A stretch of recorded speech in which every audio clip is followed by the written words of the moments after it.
In I Israel, have two questions. One is about Intel. There have been reports that you're considering taking a stake in Intel. Can you tell us About the that? 10%? About the 10%. Yeah, I met a man, he was a very nice man, and I called for his removal because I saw something by a man named Tom Cotton, a senator from Arkansas. He's a great guy, friend of mine, supporter of mine, big supporter. I'm a supporter of his too. And he wrote a pretty nasty story about the head of Intel. And I said, well, if that's right, he should resign. And he came in, he saw me, we talked for a while. I liked him a lot. I thought he was very good. I thought he was somewhat a victim, but you know, nobody's a total victim, I guess. And I said, you know what? I think the United States should be given 10% of Intel.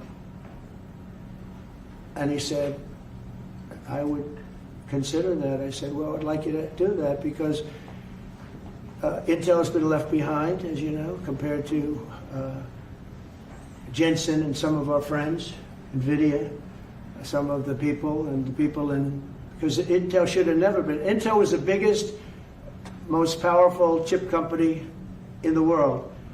And then they started leaving. And they started going to foreign countries, in particular Taiwan. And if we had a president that would have said, okay, you can go to Taiwan, but we're going to put a 100% tariff or a 200 or 300 or a 500% tariff, anybody that sells into the United States has to pay. They wouldn't have left. They would have never left, and we wouldn't have. So in the meantime, we had people that were, in some cases, good politicians that weren't good on trade. I loved that man, but he was not good on trade. I totally disagreed. He allowed the car industry to be taken out of this country. We lost 50% of our car industry. But that's all coming back. It's all coming back. But if somebody would have said that with Intel, would be a giant right now. Now, with that, they've had some bad management over the years, and they got lost. And I said, I think you should pay us 10% of your company. And they said, yes. That's about $10 billion. I don't get it. This comes to the United States of America. And I said, I think it would be good having the United States as your partner. He agreed. And they've agreed to do it. And I think it's a great deal for them. And I think it's a great deal. He walked in wanting to keep his job, and he ended up giving us $10 billion for the United States. So we picked up $10 billion.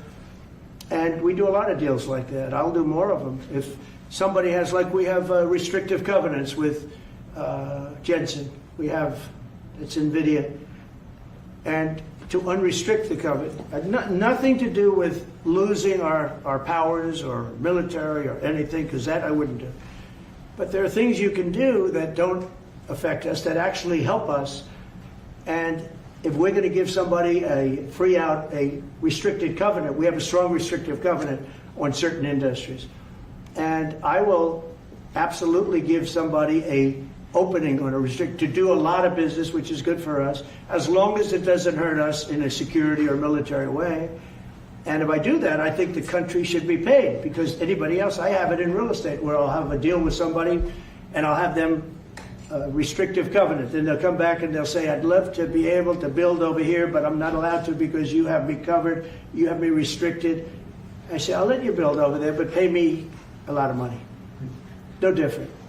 But the country never did it because the country was run by foolish people. Mr. President.